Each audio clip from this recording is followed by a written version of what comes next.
Merci d'accueillir sur scène Laure Kozanek, Group Data Manager, et Florent Sen, Chief Data Officer chez Foncia. On peut les applaudir.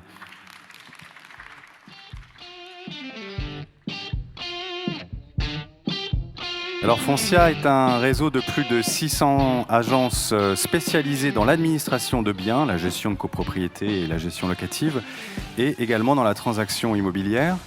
Laure, Florent, vous allez nous parler de la transformation digitale de Foncia, une transformation qui vise en premier lieu à améliorer la qualité de service pour vos clients, et vous allez nous expliciter comment. Une amélioration où la connaissance et la maîtrise de la donnée, dites-vous, jouent des rôles clés. Et en parlant de clés, je vous les laisse. Merci. Bonjour à tous.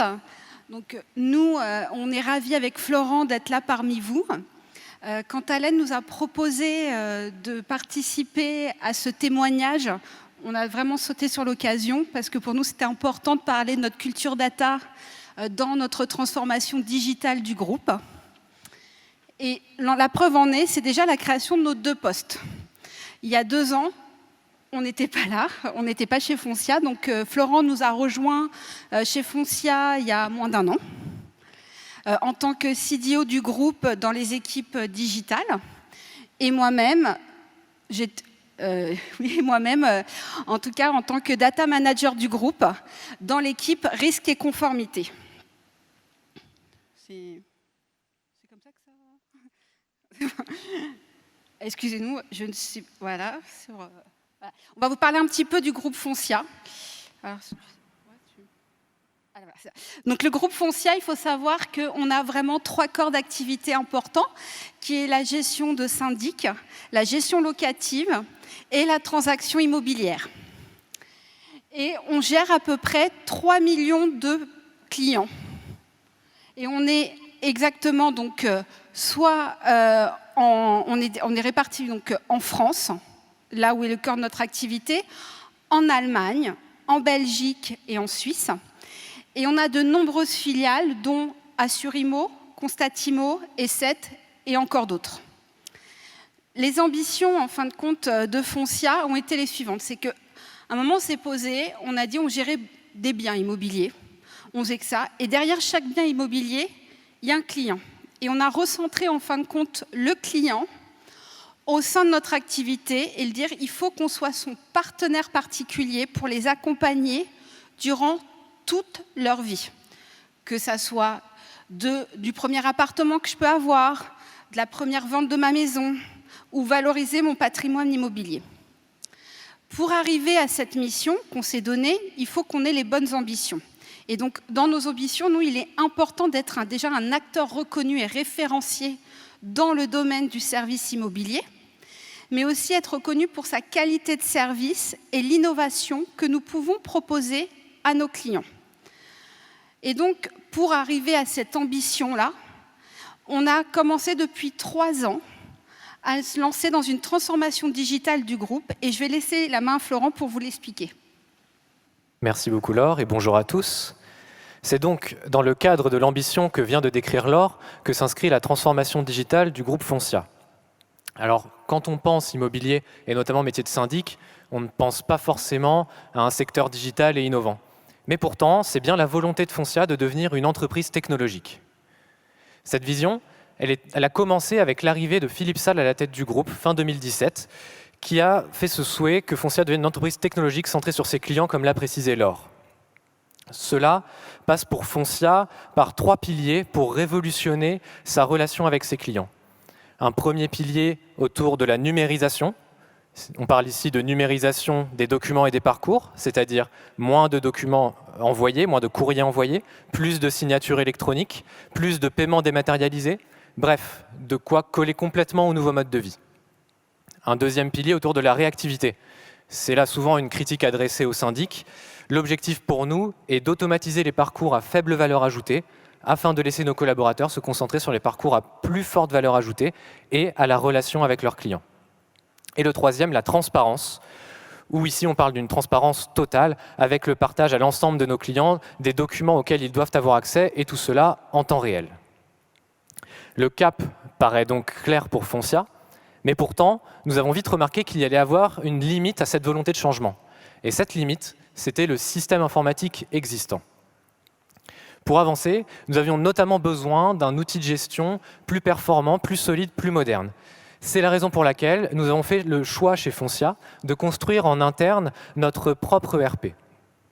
Cet ERP, il est donc complètement adapté au métier de l'immobilier et a pour objectif une meilleure automatisation de nos parcours. D'un point de vue données, l'objectif est pour nous de rendre les données plus accessibles afin de permettre la construction de nouvelles briques sur ces données-là. Et les données sont mieux centralisées, et notamment mieux centralisées entre les métiers, ce qui va nous permettre de créer des synergies entre nos différents métiers. Ce nouvel ERP, il est aujourd'hui en fin de construction et en cours de déploiement au niveau national. C'est donc un moment charnière pour Foncia.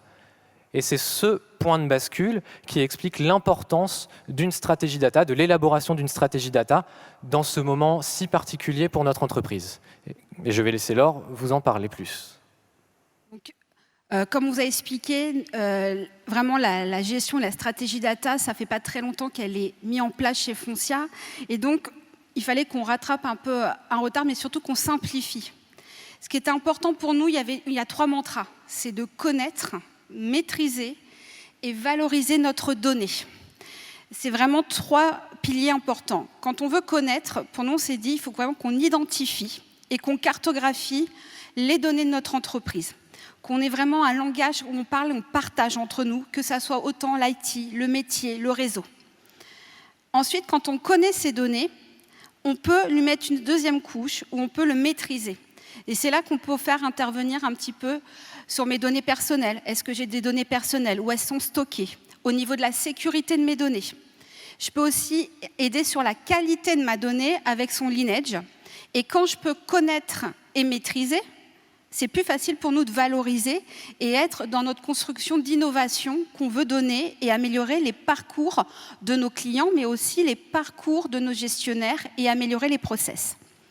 Dans ce point-là, on s'aperçoit aussi que souvent, on nous disait que le problème de data gouvernance, la stratégie data, c'est vraiment un problème IT. C'est ce qu'on a beaucoup entendu, en tout cas, moi, je l'ai entendu quand je suis arrivée chez Foncia.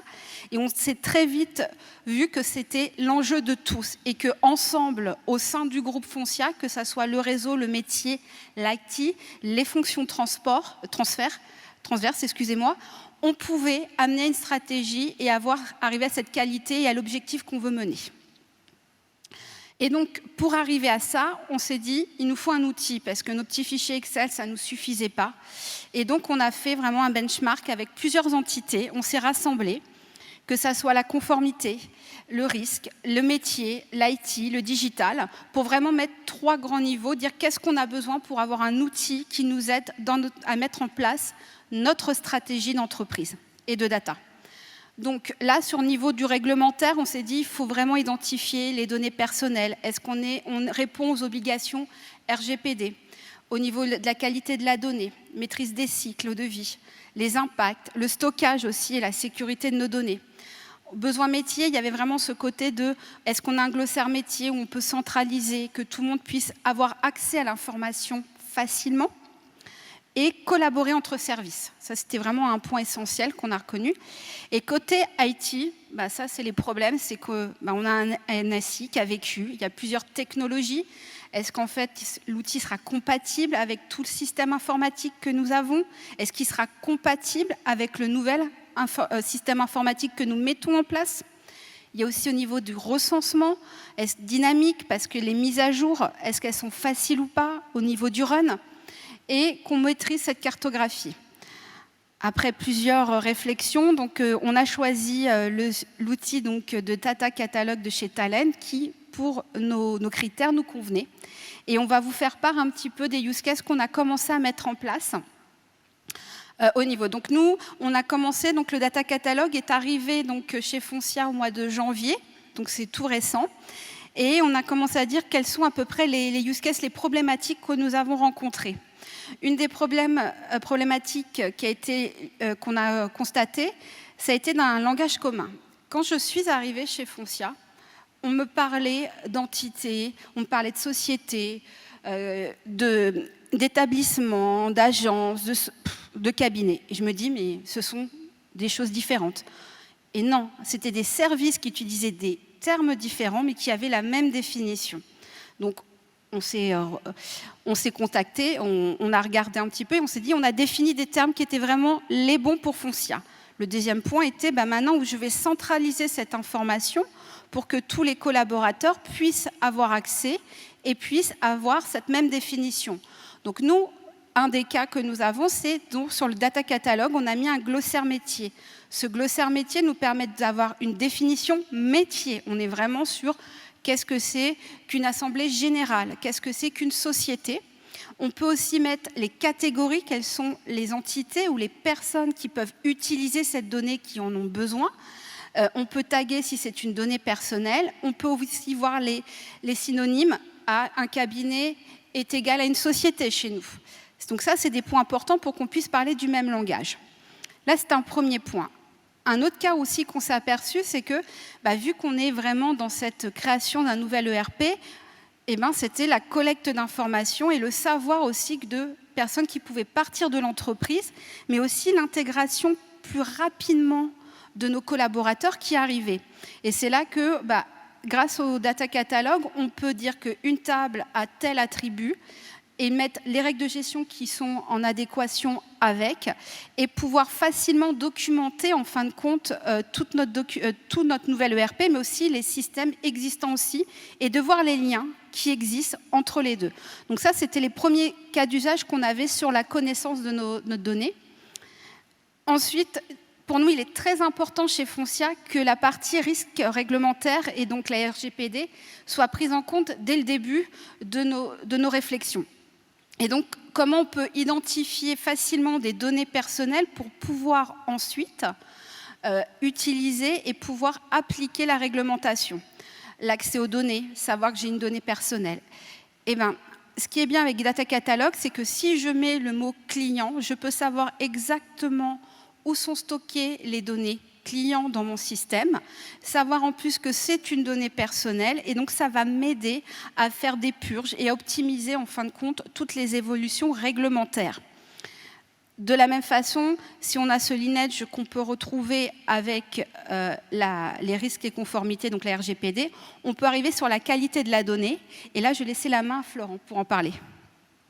Donc la maîtrise de la donnée, ce n'est pas uniquement connaître le chemin que prend une donnée dans un système d'information. C'est également être certain de la manière dont la donnée est calculée, quelles sont les transformations qu'elle peut subir au cours de sa vie. Et pour ça, souvent, on fait appel à des gens avec des profils plutôt techniques qui vont devoir chercher parmi des centaines de fichiers, des milliers de lignes de code, à quel endroit précis une donnée est bien définie. Cette complexité est un réel obstacle à la compréhension globale de la donnée et de son environnement. Avec le data catalogue et avec un paramétrage fin du data catalogue, on va pouvoir être capable de directement sortir la définition de la donnée et de l'afficher auprès de l'utilisateur final pour qu'il soit certain de la manière dont la donnée est calculée. Et cette implémentation, comme le disait Laure, est dynamique. Si le calcul de la donnée se met à jour, alors le data catalogue se mettra à jour et nous serons capables de connaître les évolutions qu'a subi cette donnée, le calcul de cette donnée en tout cas. Maintenant que nous connaissons et que nous maîtrisons nos données, nous allons pouvoir passer à la partie probablement la plus intéressante, en tout cas avec le plus gros retour sur investissement, la valorisation. Alors, comme je vous l'ai dit, chez Foncia, nous avons un contexte assez particulier de bascule entre un ancien système de gestion vers un nouveau système de gestion.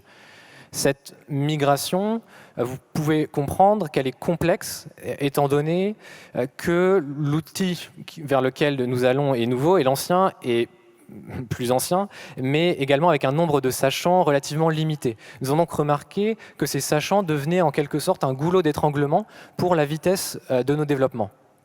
Malgré le fait que cet ancien système va être amené à disparaître dans les années à venir, la documentation de ce système a réellement permis de booster les développements autour de notre nouveau système de gestion. Les sachants ont pu être libérés d'une certaine partie de leurs tâches et se concentrer sur celles à plus forte valeur ajoutée. Les développeurs ont pu aller plus vite et faire une production de meilleure qualité.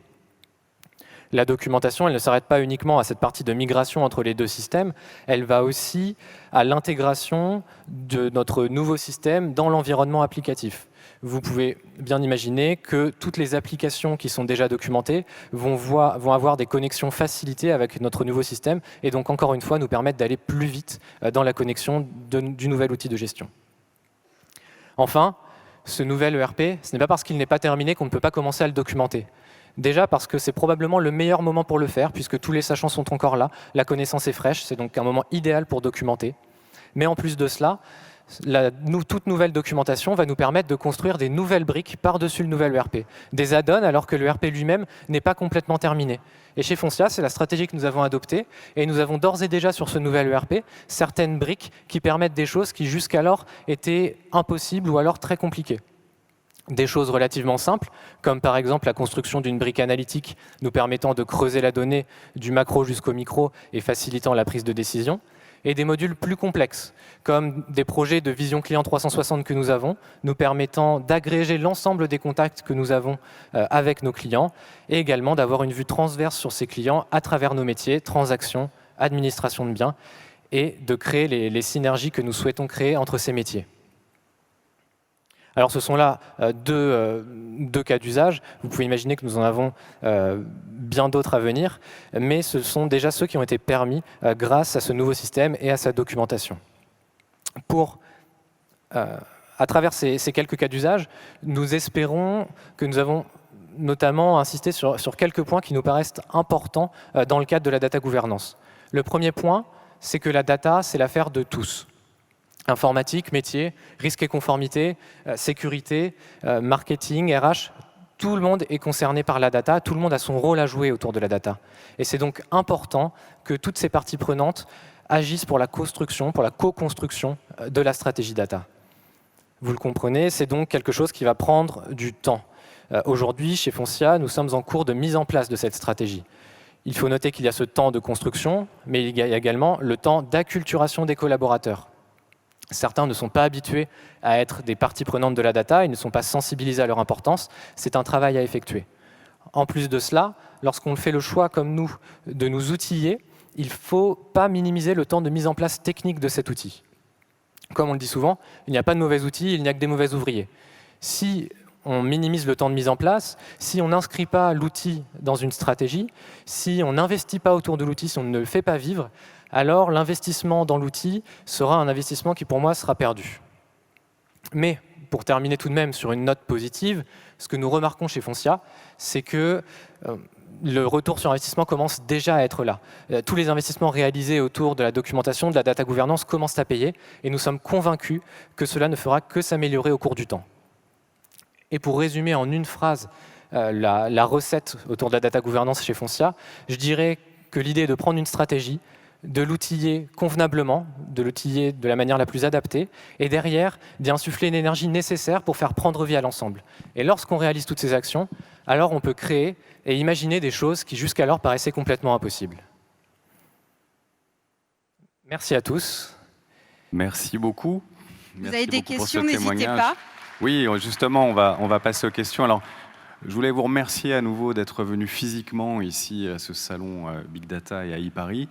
Je vous rappelle qu'il y a 2000 personnes également qui suivent en ligne. Et merci à eux également. Et n'hésitez pas à poser des questions en ligne sur le chat.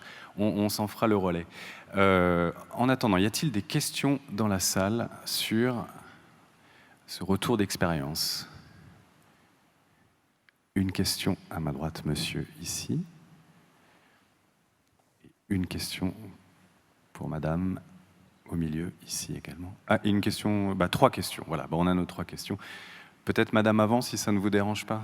Merci. Non, vous d'abord, puisque vous aviez le micro, mais après madame. Allez-y. Ouais, okay. Oui.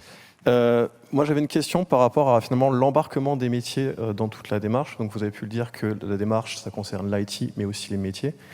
Comment vous êtes pris pour justement faire en sorte qu'ils soient engagés dans cette démarche de transformation? Alors, dans cette démarche, c'est vrai que là, on est en train d'inculquer à notre métier et au réseau aussi l'importance de la donnée et voir aussi l'impact, c'est-à-dire qu'une mauvaise qualité de la donnée ou ils peuvent la créer, mais d'autres personnes vont la consommer. On a eu un exemple flagrant chez nous, c'est un petit peu sur la donnée d'une entité juridique qui est une société, nos cabinets quand on intègre.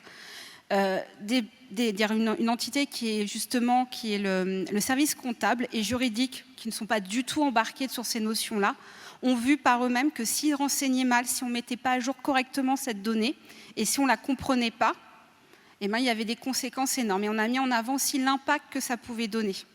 Des impacts sur leur processus, sur les coûts qu'on pouvait avoir. Donc petit à petit aussi, on essaye d'amener aussi notre réseau, le métier, sur l'importance de la donnée. Aussi, le métier s'aperçoit aussi de l'intérêt de nous embarquer dès le début dans les évolutions qu'on peut mettre en place.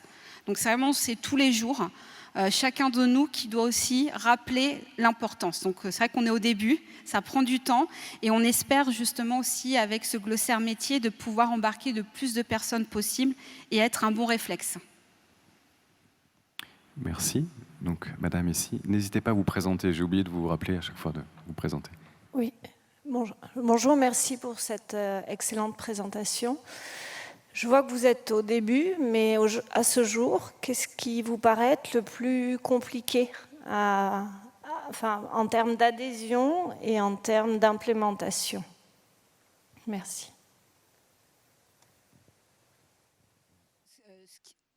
Alors moi, je peux répondre sur le côté technique en tout cas. Côté technique, je dirais que ce qui est compliqué, c'est de... alors comme je l'ai dit, la documentation nous permet d'ores et déjà d'avancer sur certains sujets.